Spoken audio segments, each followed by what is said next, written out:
Hey, what's up people? I'm IGP and welcome back to Subnautica Below Zero. Now, I'm finally getting around to recording this video. I said in the last one that I wanted to go over the story so far in detail. Since then, I've been gathering even more information, so now I could put together what I think is a great summary of what to expect with Subnautica Below Zero and the story. I really want to give a huge shout out to Unknown Worlds Entertainment. I actually just got back recently from visiting with them while they were on their team retreat. During my time there, I actually got to get my hands on playing a little bit of Subnautica Below Zero. With that, obviously, I have been exposed to a lot of the story so far, the beginning parts at least, so I'm very excited to share this information with you guys. Thanks again once more to Unknown Worlds Entertainment. You all are amazing and I appreciate everything that you do. Without you guys, I have no idea where I'd be in more ways than one. So if you are still enjoying Subnautica Below Zero, be sure to let me know in the comment section below. Make some popcorn, sit back and relax, and let's begin by backtracking just a little bit. Most of you should already be very familiar with the base game of Subnautica and the story that drove that game. If not, here's a brief synopsis. You played as a character named Riley Robinson. Oh, by the way, spoilers. You play as a character named Riley Robinson, who is on board the Aurora, which is a giant space vessel. Now, this vessel gets just a little too close to planet 4546b and gets shot down. Riley Robinson, being the seemingly only survivor of the crash, must try and survive to escape the planet eventually. Unaware that there is a spreading bacterium that has already killed off 143 billion individual life forms, Riley is under threat in just about every way possible and has to overcome a lot of obstacles to be able to escape. Curing himself and eventually, indirectly, the rest of the planet from the bacterium, and discovering information and remnants of an ancient alien race that had landed on this planet prior, Riley escapes in a rocket and heads back to Federation space to Altera, who is in charge of the Aurora even being sent out in the first place. Riley returns information about the Precursors to Altera, and Altera expresses interest. And this is basically where Below Zero picks up. With Altera's interest, they start sending out research missions. One includes the main character Robin Goodall of Below Zero out to the planet to be able to conduct research and find out a little bit more about this Precursor race. Their interest lies heavily in the Precursors. Once there, they install the Vesper, which is basically an orbiting space station around the planet to be able to send and receive goods from the research team on the surface of the planet. After a bit of research is done, one of Robin's co-workers named Joe Jeffries ends up missing, who was sharing a base with Robin. Robin and her sister Sam, who is aboard the Vesper, the floating station, due to their caring nature, are forced to look for Joe Jeffries around the planet and find out why he's missing. During this search, Robin encounters the Precursors as well, but it's in a much different way, a much more intriguing way. And this sets off a series of events that makes up the rest of the game to come. So that's your very brief synopsis, if I could even call it brief, of the story so far. Let's break that down just a little bit more. Let's first talk about the characters. The character you are playing in Subnautica Below Zero is a female, and her name is Robin Goodall. She is this beautiful character who has a blue streak in her hair, very reminiscent of Riley Robinson. She is described as being a relatively tall woman, around 5'8", 5'9", or 174 centimeters, with a slender build, narrow shoulders, a narrow nose, dark skin, and brown eyes. She is a zoologist and part of a research team sent to planet 4546b to investigate the planet from a research outpost called the Vesper. Her sister Sam works aboard the Vesper and is Robin's main contact. A lot of the dialogue is going to be between your character and Sam aboard the Vesper. Robin's personality, as I've personally experienced from the game, because she is a zoologist, is very much a caring kind. She cares greatly for the animals and the creatures that roam the planet, big or small. From what I've seen with her dialogue, she has a very good relationship with her sister, Sam. Now, Sam, again being the primary source of contact for Robin, you'll hear her talking a lot. She does her job very well, and she takes it seriously. I don't know if she's the older sister, but she definitely seemed a little bit more in charge. That could be just from her role, but there seems to also be kind of that older sister trait coming from her.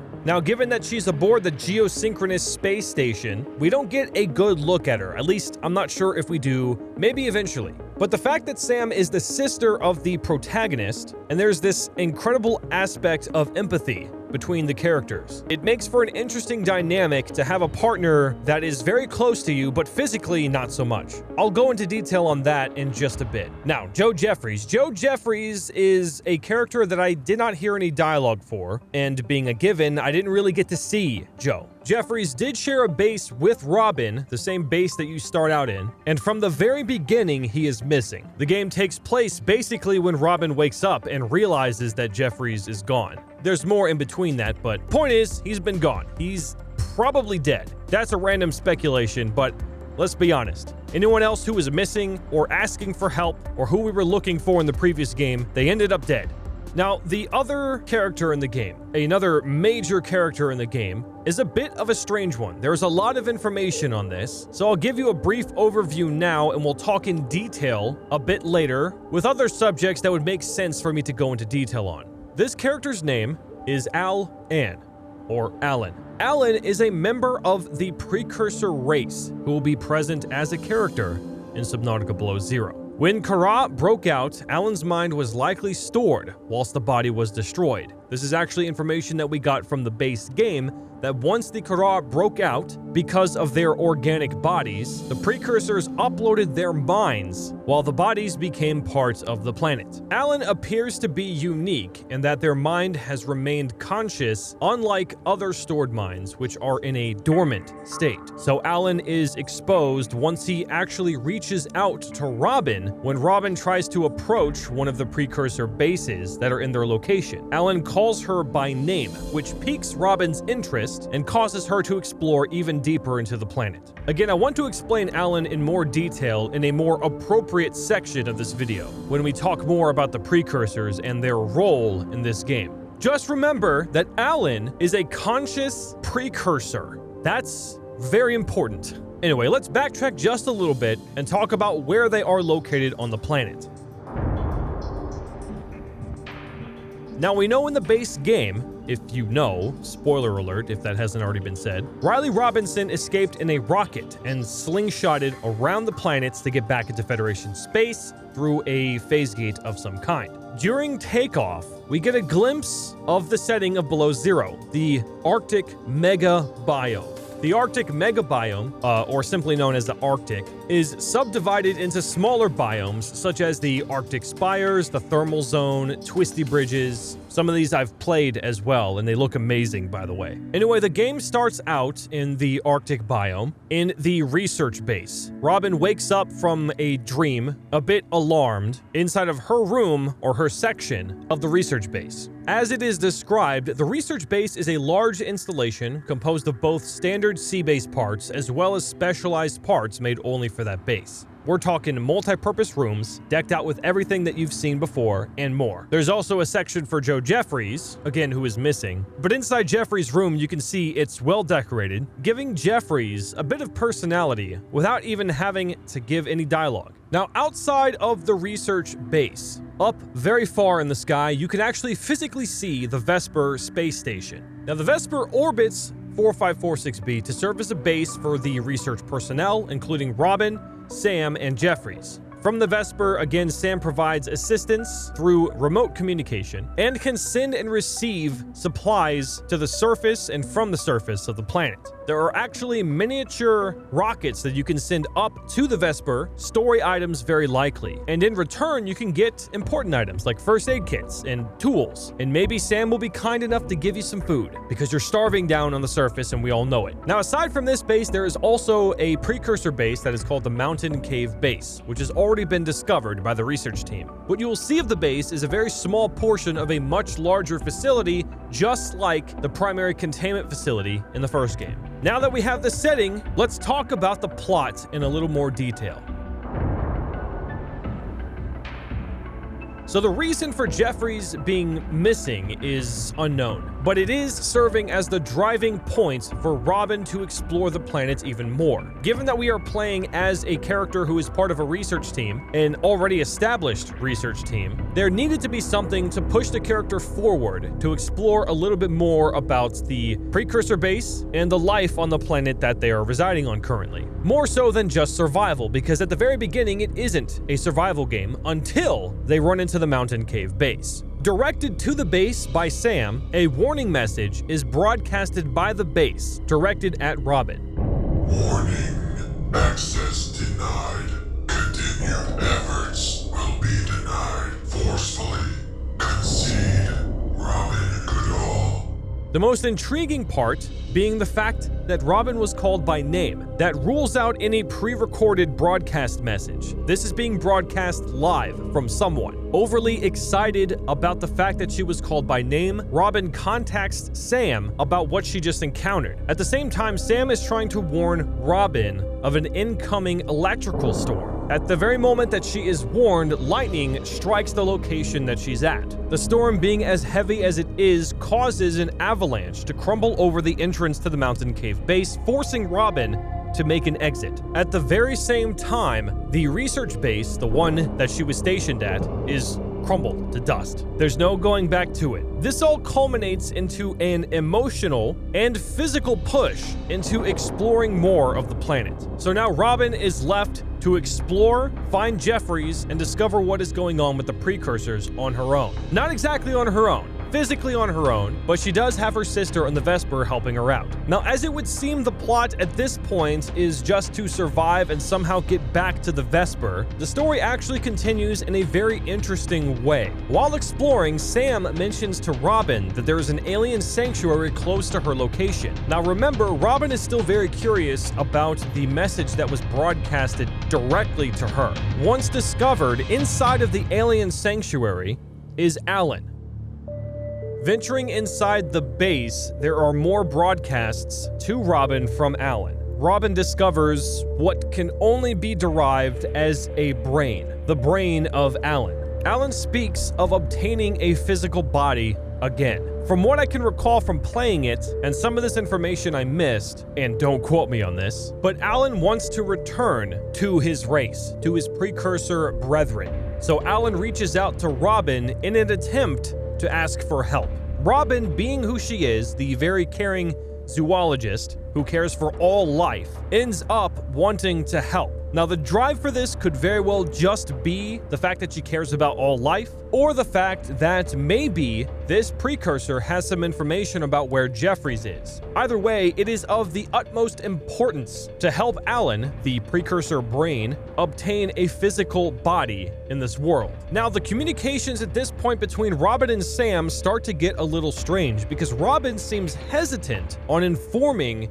Sam about what she has discovered in the sanctuary, or even about Alan and what he wants. This could very well be that she doesn't want Sam to inform Altera that they have discovered an actual Precursor who is conscious and can speak, and have Altera take it in and do God knows what. Robin cares for all life and may not want that for this particular life form. Now, one of the reinforcing lies to Sam from Robin is the fact that once they found the Precursor core, Robin has to build and send up a fake Precursor core to Sam to satisfy their discovery. But from what I can tell, there was an indication that there was an exchange about what was found in the sanctuary, and to satisfy that, she sends up a fake core and continues to try to build the body for Alan on the surface. Now, the characteristics of Alan, and there are characteristics, there are definitely some personality traits.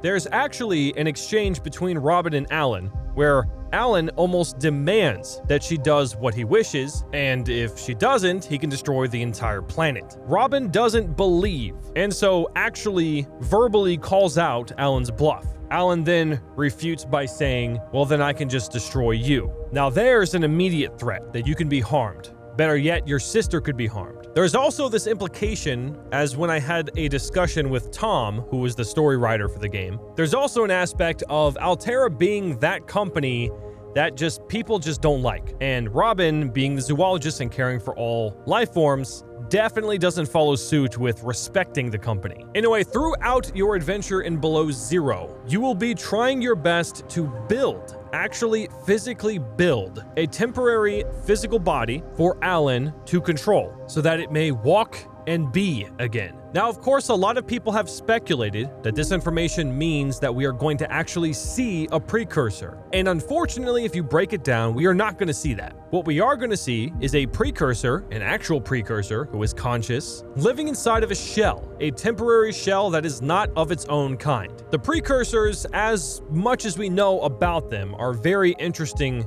creatures. And that's a perfect segue for us to talk about them right now.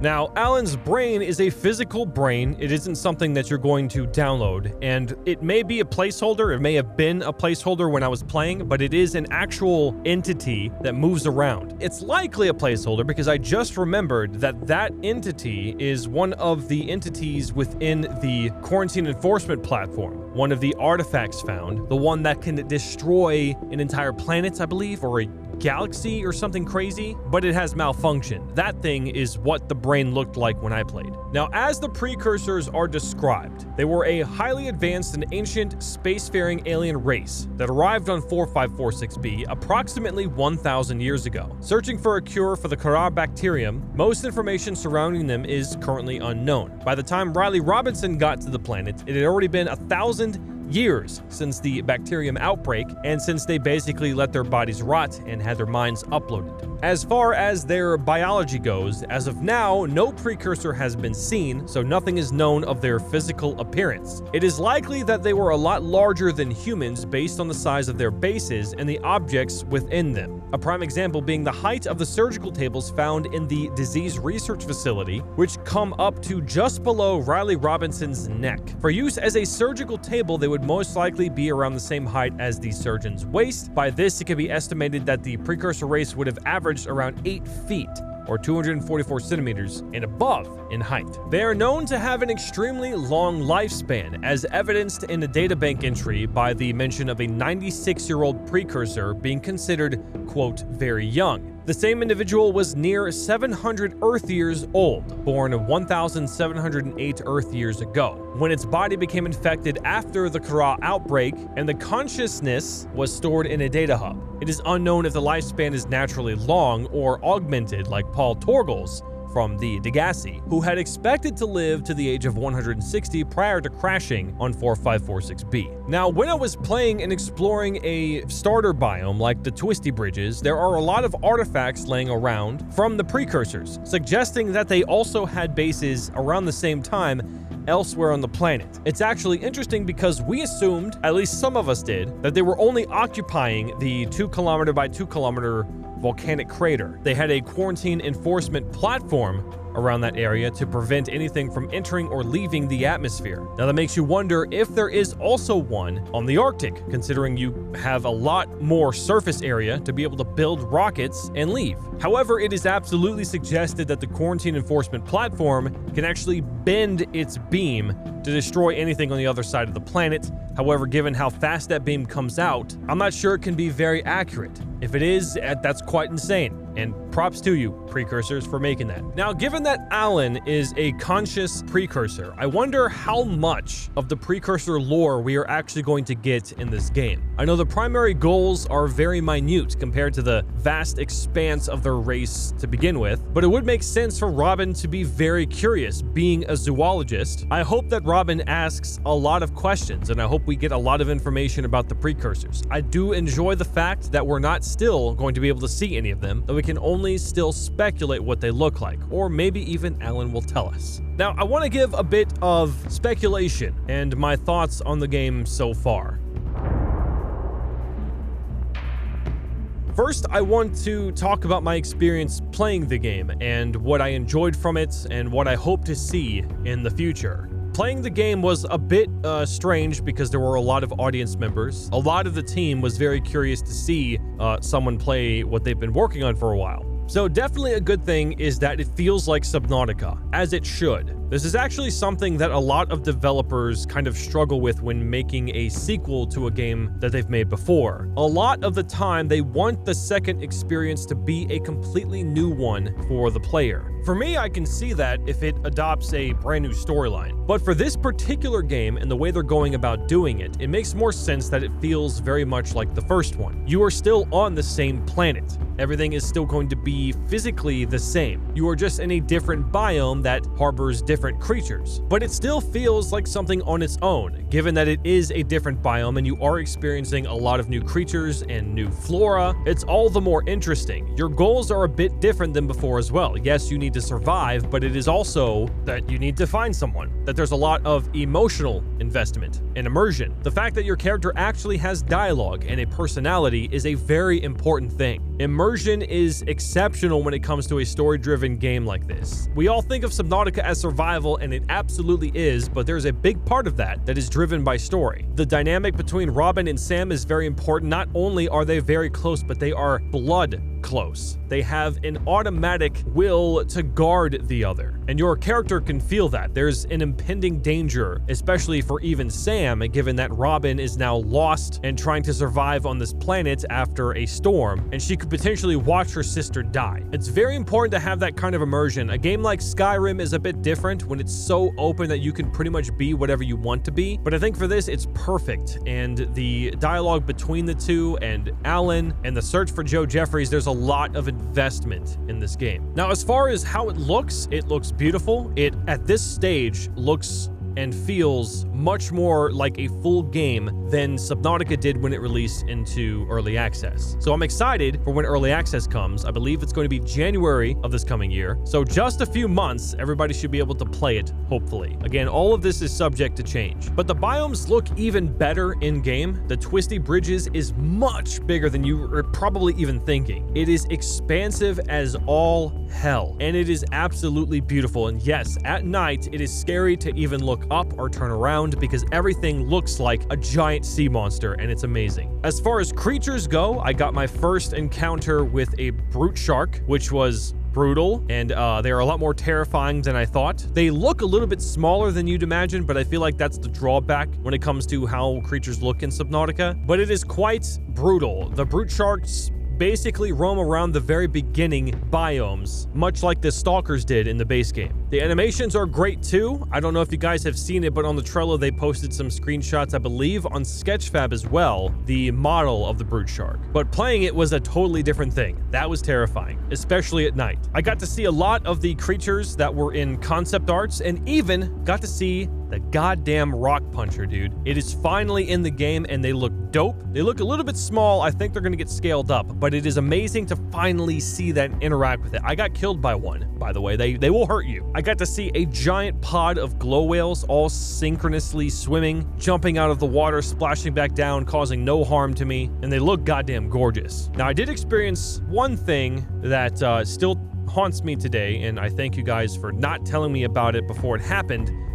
The ice worm. I got to physically see and interact and get killed by the ice worm. Actually, I don't think I died. I was pretty close. But the ice worm, as it's been described and we've talked about before, is very much terrifying. Everything has been confirmed that we thought before and has been talked about, and it looks a lot different than I thought. It is actually very terrifying looking, and I'm not going to try to spoil this as much as possible, but it does interact with the environment a lot differently than you think it might. I'm actually very excited to see what you guys will think of the ice worm when the time comes. In any case, the story is very much in its early stages. I didn't get very far. I did get to interact with Alan and start to build the fake core that we sent up to Sam. Now, there is a lot of building, which is understandable. Given that the base is destroyed, you now have to create a lot of things once more. I can see the way the game plays out, and in my mind, I can see it taking just a downward spiral in a good way, from 0 to 100 very quickly, given that we have access to a Precursor Brain. That's a rare find. God knows what Altera can do if they find out, right? As far as vehicles go, I did get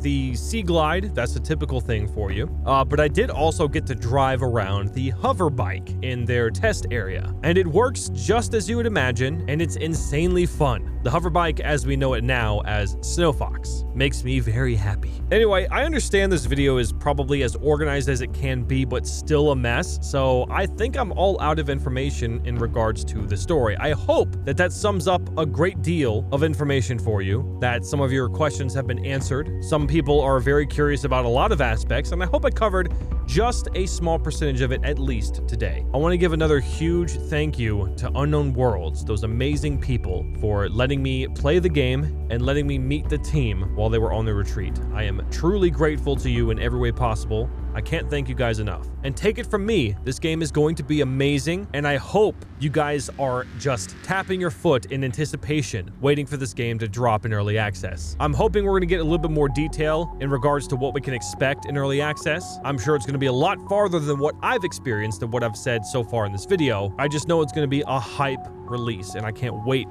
to have that happen. In any case, thank you guys so much for watching. Hope you enjoyed the video. If you did, be sure to hit the like button and let me know in the comment section below if I missed anything, got anything wrong, or if you would like to add to the conversation. Remember, I love you all, and I will see you guys in the next one. Bye-bye!